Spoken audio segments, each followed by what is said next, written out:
Hello, welcome to the Germany Starter Packs for Students, and this module is about first things to do when arriving in Germany. So your first steps for you to get ready and have the best experience ever. I'm your host for today. My name is Carolina. You can now call me Caro. I'm the VP Marketing and Community for DEGIS, and I come from Brazil. About DEGIS, we already explained a bit about on the welcome video, so feel free to go back and also to use the links we're leaving on the description to get to know our community better, okay? So before we start, there's a few tips for you to take the most out of this session. Take notes and screenshots. Feel free to do this. This course is for you. Use it however you want. Also, be ready to create a to-do list because we're gonna tell you many important steps, and you're gonna need to organize yourself to follow all of them. And pause, think of your questions, to the answers to your questions, and what you need to figure out, and how can we help you more, and leave it on the comments as well, so we can actually support you better. Okay? So what are you learning from this module? Many things. So it might be the longest module from this course. Okay, we're going to learn lots of things with other colleagues of mine in other courses, but on this one, these are the very first steps you need to take. How you need to organize your write in German and write your experience over here. Things that you cannot oversee because they're going to define your experience from the very start. So we're going to talk about money and payments. We're going to talk about how to take care of your health over here and things you have to be aware of. We're going to talk about communication and how to go around here. We're going to talk about accommodation, that I know it's a very hot topic for all of you.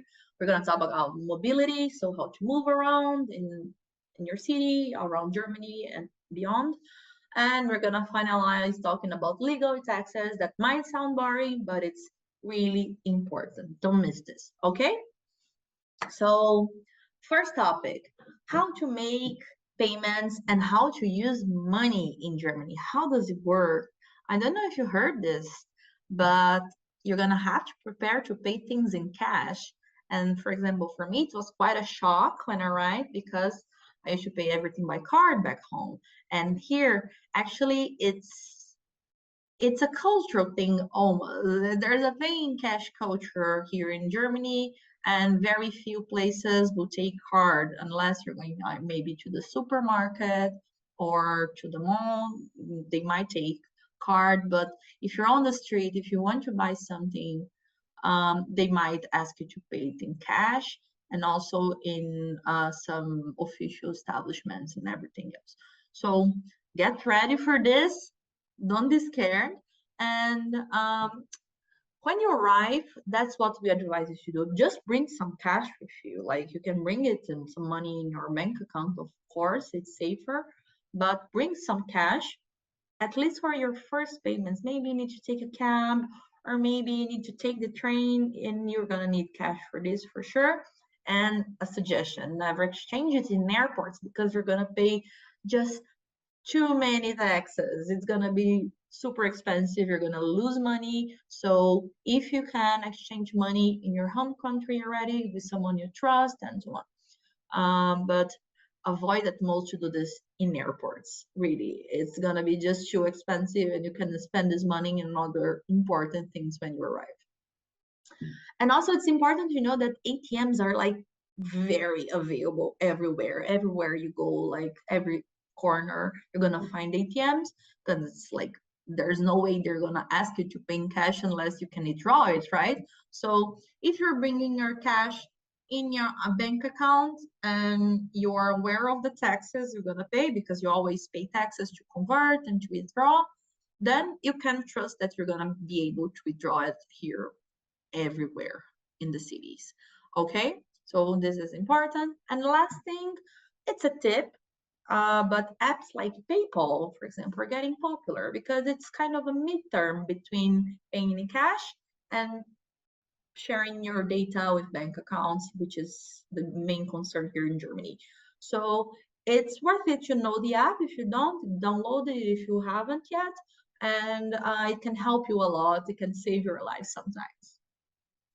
Okay, Now that you know about this whole paying in cash culture and that you should arrive with cash, another important thing about money and payments, it's the blocked account. And some of you might not need it if you have other ways to prove your livelihood. If you're EU citizen already, you won't need this. But if you're a non-EU citizen and you might need to prove that you can survive here in Germany for at least a year. And some people do this like just presenting statements from their parents or someone that will support them when they stay here. But a very good option that many people take is to open a blocked account.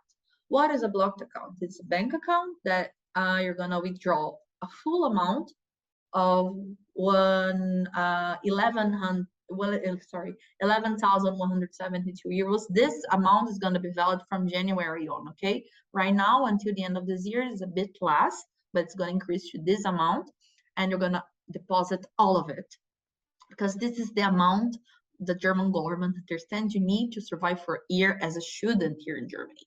And then every month, you're going to have back to you some part of this full amount, so around 1,000 euros per month, so you can pay for your daily expenses and survive as a student here. It's not a lot. You're not gonna be like the richest person in the world, but it's really okay to survive over here.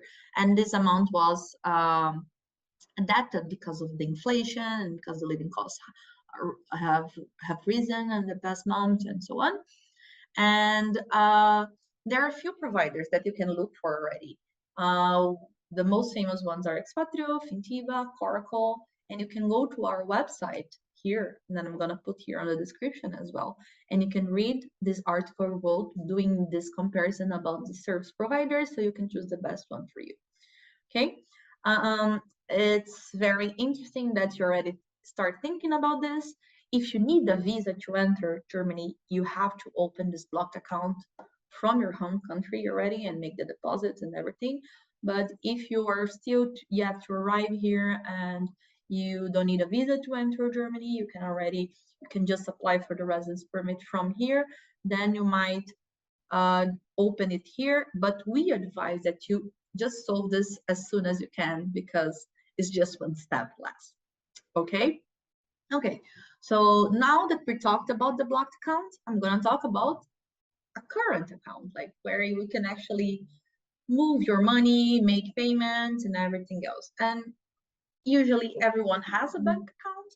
You might have one already that it's like international, that you might be able to use here, make payments, use the card and everything else. But if you have a blocked account, you're gonna need a German bank account as well. You don't need to close your old one, but you're gonna need to open a German one.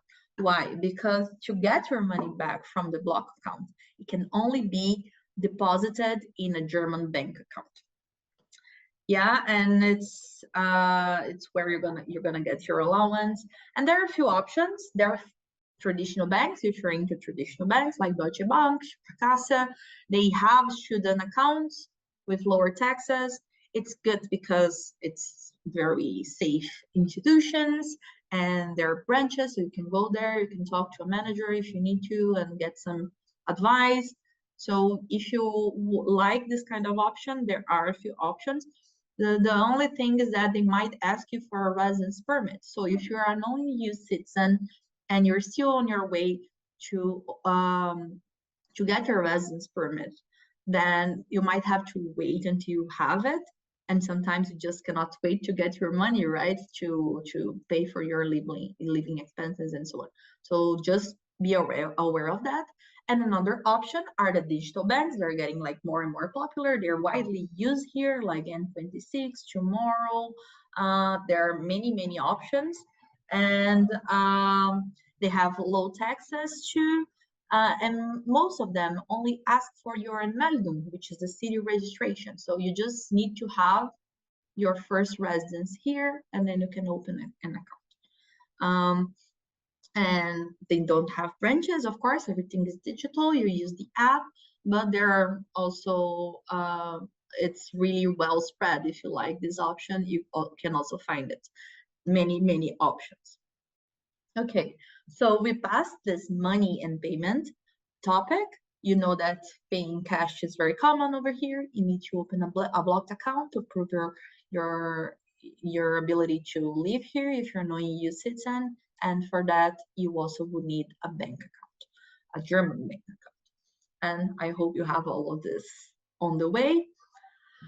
The second thing that we have to discuss and you have to have in mind when coming to Germany, it's how health is important over here. It's a country that has a culture of taking care of health highly. There's lots of initiatives and there's lots of public policies on this. You might have heard during the COVID outbreak, like vaccination was really available to everyone. Testing was free because health is really important in Germany. And one of the first things you're gonna do when you get here is to get the health insurance, and that's not a choice. You cannot choose not to have a health insurance. It's mandatory. So to get your visa, you're gonna need it. If you get a job, they're gonna make sure you have a health insurance as well. So it's legally required, and you won't do anything unless you have a health insurance. What you can choose, what kind of health insurance you're gonna have. So there are two options here in Germany. There are the public ones and there are the private ones. The public ones are cooperatives, so you make these monthly contributions, of course. They might be a bit costly, a bit more costly, but you're gonna have access to more services, and it's a better coverage sometimes. If you're under 30 and you have no preconditions, that's a very good option for you because you just need to do your monthly contributions, have your card, and if you need it, you just go to the doctor and use it and they're gonna take you there. But you can also choose to go to a private one, which will be way cheaper, like less than 50% cheaper. And usually they work in reimbursement system. So you go to the doctor, you pay for it, and then you ask for reimbursement from the health insurance. And it depends on how much you're gonna use it, how are you intending to, if you need regular visits to the doctor, if you don't mind about reimbursements. The public ones might cover also medication. You have to think about this. And this is a very important thing. If you're 30 or more, the public ones will be really expensive for you because they get more expensive as you grow old, of course. So if you're arriving here and you're 30 or more, you maybe should go to the private one. But another trick, if you're coming here and you plan to stay a bit longer in Germany, not only for your studies, you also can consider getting a public one because once you get a private health insurance, it's really hard to switch to the public one later. There are lots of bureaucracy, you have to apply, unless you get married to someone who has the public one and then you can become independent, or you start a job that will cover this for you, but it's not really easy to do that. So you have to put on the balance what are your choices, what are your plans for staying here, how much you want to pay, and what kind of service you want to have access to. That's pretty much how it works. And you can also go to our website, and I'm gonna leave the link in the description as well, because we also wrote an article doing comparisons on how this private public insurance can work. Okay, and a few other tips. You as a student, you can also reach out to your university when you're coming and ask if they have suggestions of insurance representatives and their contacts, because usually there are these people who do the relationship between universities and the insurance company, and they are specialized in students and they can send you faster and actually be really honest to you about, okay, this is how it's going to cost, maybe it's advisable for you, maybe not. So go to your university and check if they have recommendations of services of this. And last thing I want to tell you, don't ever underestimate the importance of a health insurance. It's not only because it's mandatory, it's because it's the most important thing in your life. It's your health, you know, and we pay sometimes, and sometimes we don't use it every day. And we're like, oh, I'm here paying a lot of money for health insurance. I'm not using every day. But then if something happens, if you have any emergency, then you're safe, then you're secure, and then something is there, someone is there to support you. So that's why we pay for health insurance as well. Okay, so don't underestimate, don't try to trick it. It's a very, very important thing. And another thing, not talking more about the bureaucracy and health insurance thing, is that you have the opportunity to be quite active here in Germany because there are many options for this, which is super cool. There are many parks. There are people just like to take the bike or run on the streets. You're gonna see this really oftenly, and you can also, as a student, already register for sports. So, and this is also important because you're coming here to study and keep your body active. It's also very important for your mental health, for your focus, so you can have a better student experience here. And our suggestion is go to your university and check if they have sports programs. Most probably they will have, which will be cheaper, sometimes even free if you're a student there. And then you can enjoy group sports or even individual ones, whatever you think is better for you. And another tip is that there are some apps, like Down Dog is one of them. They offer premium accounts for free if you register with your university email address, and other apps do this as well. So if you are more willing to work out at home by yourself, there are also options for this. So now that we talked about money and payments and health here in Germany, let's talk a bit about communication. And when you think about communication in Germany, what do you think first? I think you think about the German language, right? Yes, and I know German language can be really hard. It is a complex language. But first thing, if you still don't know German, don't panic. It's a hard language. Like, have this in mind. It is. And many people come to Germany without knowing it. But if you're willing to learn, and especially knowing your key phrases, what are the first things you need to know just to understand what's going on around you, you're gonna be fine. You can use apps like Duolingo or Bubble to understand the basics and like learning vocabulary, and they have very good free versions. Um, and if you're talking to someone and don't feel confident, yeah, don't be like scared or embarrassed. Just excuse yourself. Say, "Hey, I'm sorry, I'm still learning. Can I speak in English?" And depending on the city you are, it's gonna be fine. People normally understand English, um, but just be sure of that. And here I have a few key phrases, key words for you. You can screenshot this, you can take notes on this.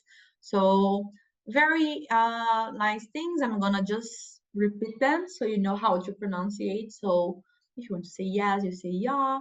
If you want to say no, you say nein. Thank you is danke, danke schön, which is thank you a lot, thank you very much. Please, if you want to say please and you're welcome. So if someone say thank you, say welcome. You can say bitte and please as well, bitte. If you want to say excuse me, you're passing through, you want someone to give you space, you can say Entschuldigung. If you want to say, oh, I'm sorry, you've done something, es tut mir leid. Where is wo? Where is the restroom? Wo ist die Toilette? Toilette? You're gonna listen this a lot in metros. So left is links, right is rechts, entrance is Eingang, exit is Ausgang, and then men can be Gehen or Männer, women can be Damen and Frauen.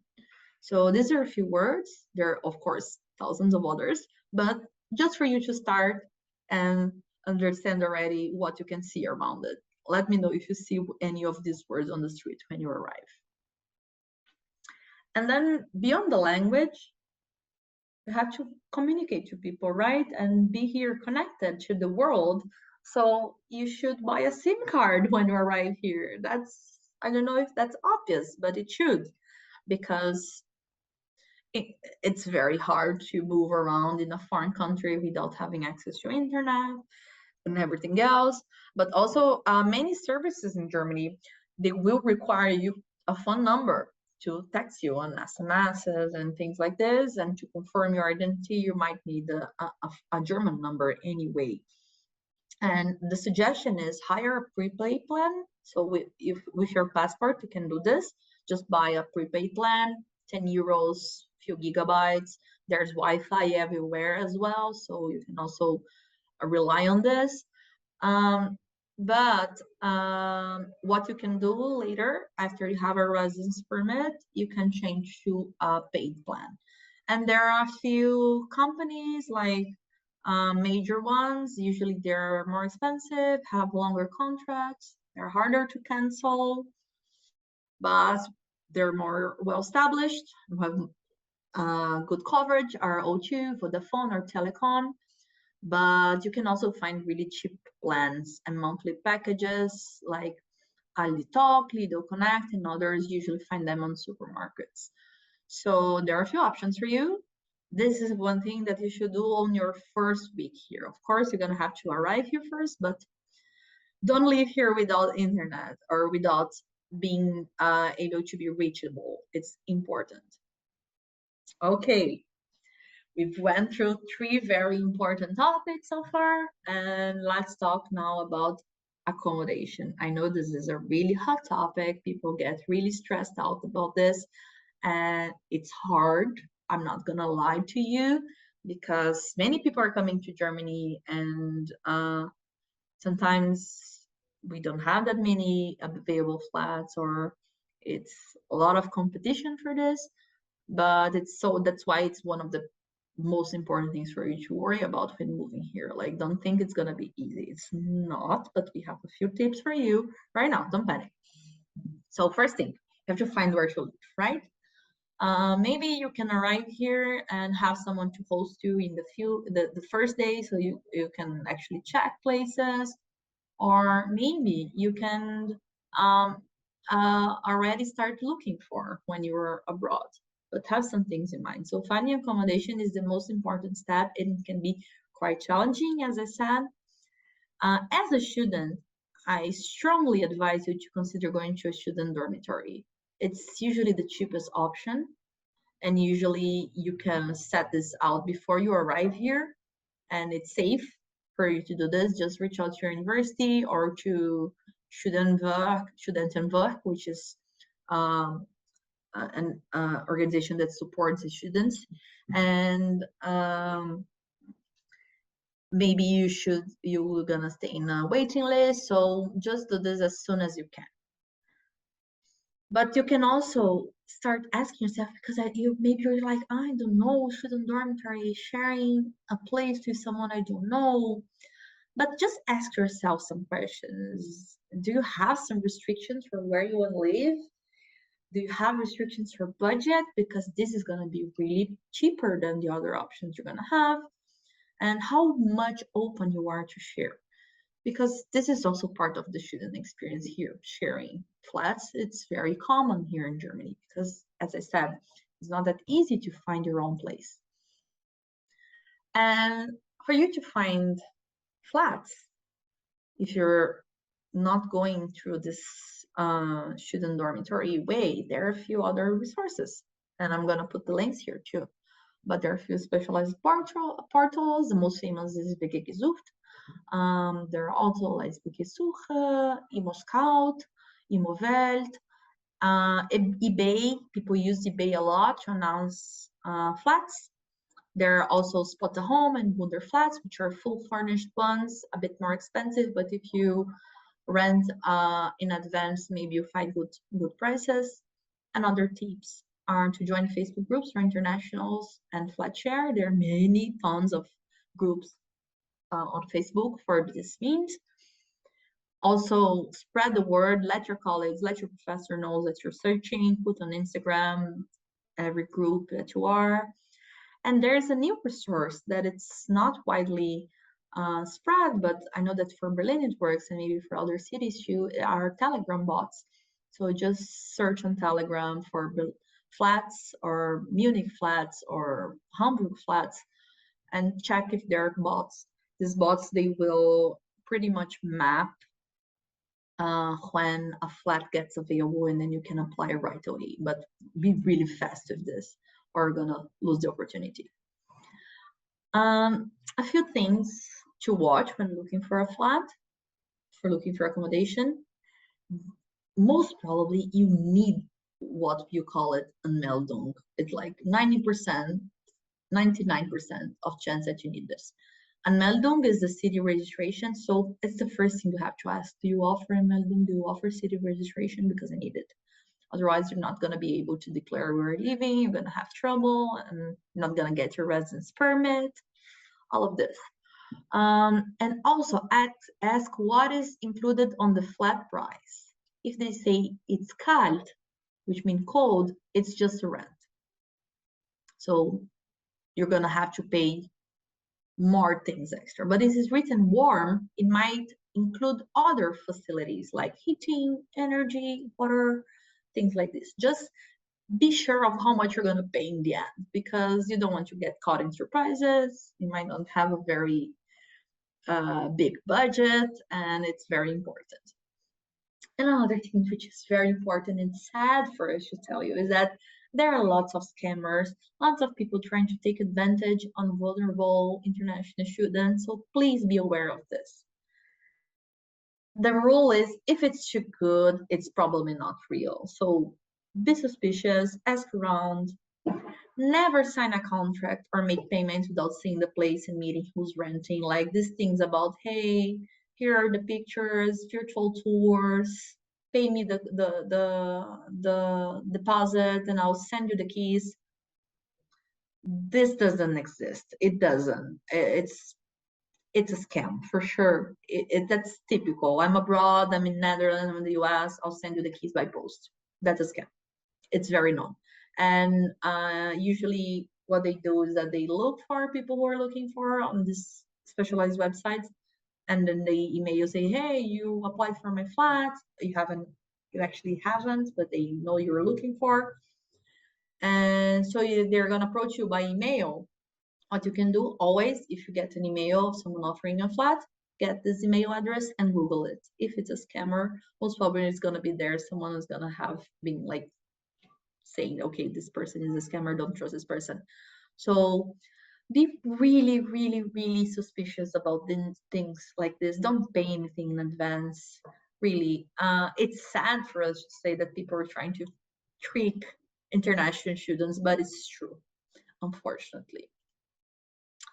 And then after you have your flat, you have your accommodation, you know where you're going to live for the next months or next years and everything, you have to do something very important, which is the city registration. It's what we're calling Anmeldung all the time. So all residents in Germany, including Germans, not only international students, they have to register, which means Anmeldung, their address 2 weeks from moving into an apartment at the citizen center. It's called the Bürgeramt. So this is very important. It's gonna be the staff that is gonna make sure like you are official resident, you can get mails, you can do your residence permit and everything else. And you need it for many important things. For example, you cannot open a bank account without it. You cannot have home internet connection, so actually hire a package for your home internet or mobile phone contract. If you want to not use prepaid anymore, you need an Anmeldung. And as I said, your residence permit and also your tax ID. That's going to be really important if you start working here in Germany. So this is maybe finding accommodation and doing city registration should be your first priorities. Like, they're not going to be the easiest stuff to do, but put lots of effort on this and solve this as soon as you can. And this is pretty much what you need to apply. So you can have this in mind and create your checklist. So there's a completed and signed registration form. You can check it with your local Bürgeramt, and I'm going to put here on the description this link where you can find yours. So each city has their own system and website and form. So just check this. Of course, your valid passport. This document called confirmation of moving in, that it's what you're gonna ask your landlord, landlady, land person when you arrive. When they say, yeah, we provide a menu. Okay, I need this document, and this is the German name of it. And they're gonna just sign and declare, okay, this person is moving in my flat. If you have a temporary visa or residence permit, you can also present it if you are not here as a tourist, for example. And if you're married or have family members coming with you, also the certificates and documents of these people. So you do everything at once, register everyone at once. And then how to apply after you gather all those documents, you have to have an appointment. You cannot just appear there. And you can also check if your university can arrange this for you. Some universities provide this service, which is really nice. But if not, you go to the website and try to get your appointment. It can be in any place. It doesn't need to be in your own neighborhood, but just one place that does the service around the city. Take all these documents and be on time. Don't get late there. Being late is a really no-no in Germany. People take this really seriously. And what's going to happen is like a quick interview. Not something like, oh my God, they're going to kick me out of the country. They're going to ask you what you're doing here. It will take no longer than 50 minutes. Sometimes they even are, okay, I get this person has all the documents here. It's all fine. But it can most times happen in English, but depending on the city you are, maybe they won't be that good in English language. So if you feel more comfortable, you can take someone with you to translate. It's not forbidden or anything. And usually it's free. It's free. You don't have to pay anything for it, but check it. Just go to the website, check if there is no fees. If there is any fee, most probably they're gonna be in cash. So also prepare for that. Last thing to remember about city registration, very important topic. That's why it took a while to pass through it. Save all your original paper documents somewhere, like take copies of it, have folders, and because you're gonna need them for many things after that. Your Meldung is gonna be one of the most important things you're gonna have here in Germany. You can also scan, take pictures, save in Google Drive, have them all digitalized, and because you're gonna be in trouble if you have to go through this all over again if you lose anything. Really trust us. Just do the job once and well done. Okay, I know you might be overwhelmed right now. Get a sip of water. Stretch a bit because we're gonna go through the mobility topic. You already know how payments and cash relationship works here, right? You already know how health is well valuable here. You already know how to communicate here. You already know everything you need to know about the first steps in your accommodation journey. Now we're going to talk about mobility. So, as a student, you might be entitled to have what we call a semester ticket. And it's one of the things you might be wanting to do once you arrive here. What is a semester ticket? So it's a special tariff offered by university for public transport. And you just pay per semester. You pay one fee at semester, and it's going to be way cheaper than the normal tariff. It's like really worth it to have a semester ticket. And it's not actually choosable. If your university offers, it's like a collaboration among all students, everyone should have it. So it's like a compulsory fee you have to pay, but it's worth it because you take lots of benefits from it. So you're gonna just check with your university, hey, how do I pay my semester ticket? Do I have to pay it in advance? Can I pay it when I arrive? And then you go and get it. So the prices and coverage change from city to city. So you have to really check with your university and how you can pick it up. So you have to go there.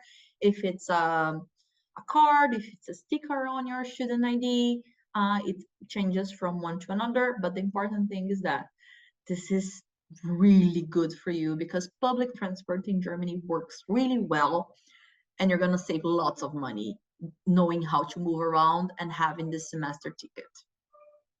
And then now that you have the means and you're paying cheaper, you should learn how to move around.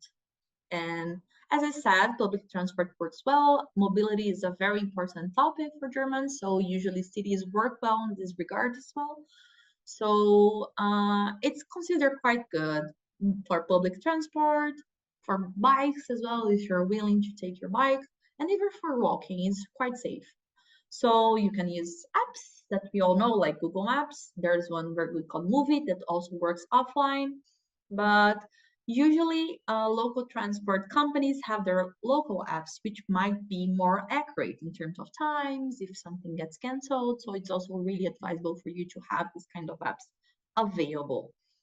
And getting bikes is really healthy here, and there are many bike lanes and places to park them, and they're kind of affordable, and it's fast. But also, as is widely used, there are lots of rules too, so be aware of them. Traffic rules apply for bikes. Don't forget about this. Okay, so now you also know how to move around, and that public transport is very important. We're gonna go to the last topic, and that's very important as well. It's a bit related to what you've done already in the city registration, because that was also a legal step for you, right, to be official in Germany. But what happens after that? After you get your city registration, and if you're coming here as a student, you are a non-EU citizen, you should apply for a residence permit. So it's what you're gonna allow you to live in Germany on this time you're gonna stay here as a student. And you should do this within 90 days of entering Germany, and you have to apply for a student residence permit in the local foreign office, also known as Ausländerbehörde. So you have to go to their website. There are different websites from city to city, and contact them to learn if you need an appointment, but some of them are already taking mail applications, which is super good. You just apply and wait for it, and they give you feedback. But most of them will ask for you have an appointment for this. And usually this is what they ask. So the form, they're gonna provide you a form, you're gonna fill it, your passport. If you have a visa already, like a student visa, if you applied from your home country already, you should take it. Then you have to take one passport size picture. This you can take in every place, like drugstores take it, or if you are on subways, they might have these machines. It's not that hard to get, or you can bring it from home, but these are the dimensions, very important. And then the proof of financial means, that's what I told you when I was talking about the blocked account. This is where you're gonna prove that you have a blocked account, but you can, if you have like a scholarship, maybe you can use it instead, or someone sponsoring you, a declaration of that someone sponsoring you, like a family member or your parents. You have to present your health insurance certificate, which we talked about before as well, and all of the proof that you're enrolled in university, like certificate of enrollment or letter of acceptance. Any document you have to prove that you have this bond to university, you can take it. Like, it's better to bring more than less, for sure. And then your residence registration certificate, what we talked about, the city registration, the Anmeldung, which is that document you're gonna get from the Bürgeramt. So this is the usual list. It might change. Go to the website of your Ausländerbehörde, your foreign office, to check. And this is a paid service. It's not for free. The city registration is for free. Residence permit is not for free. It goes around 100 euros, can change more or less. So check on the website in advance, because it can change. Sometimes for renewals it's cheaper, or if you lost it, you have to do it again. It's gonna be a bit more expensive, but it's around this amount. And again, prepare to pay in cash. Very few offices will take debit card. Usually it's a different system. So just in case, bring it in cash. And after you apply, it should be ready up to 6 weeks. And just make sure if you need to pick it up or if it's gonna be delivered at your address. It can be both, and then you don't have you just don't stay longer than you need without your residence permit, because this is gonna be your ID. It's gonna be what's gonna assure that you're here legally. So it's also a very, very important document. It's gonna be like either a card or a stamp on your passport. That are the two options that they provide. Okay, residence permit is super important, but there are also a few details when you are arriving here in Germany you should know about. One of them is the church tax. Yeah, so if you're Catholic, Protestant, or Jewish, and you want to integrate your local community, you might have to pay a tax for it. This is gonna have how it's gonna happen when you do your city registration. There is a checkbox there asking if you have a religion, if you have one of these 3 religions, or if you don't have any. And then if you mark that you are from one of these 3 religions, you would need to pay around 8 to 9% of your income tax. And so be aware of this.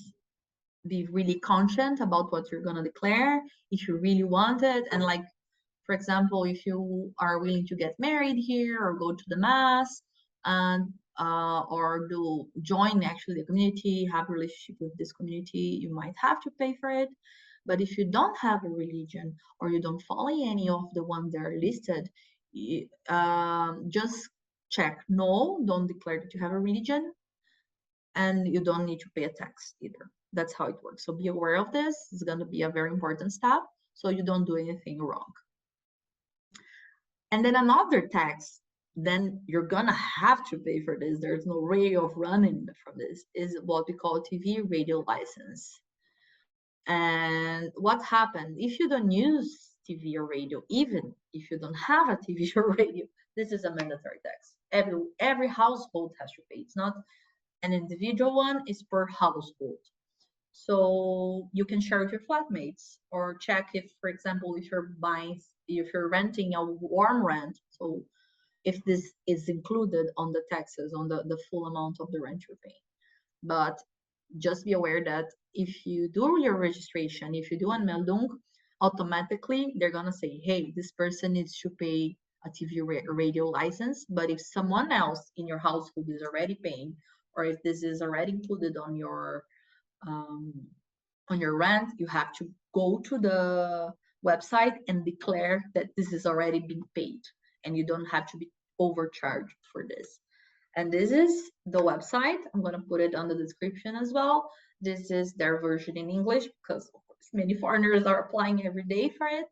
But be aware of this, because if you just forget about paying or ignore it, it's going to be like, you're going to be overcharged at some point. It's going to become this huge thing. It's not super cheap, but it's not also not an absurd when you're sharing. But don't just ignore this, because this is important.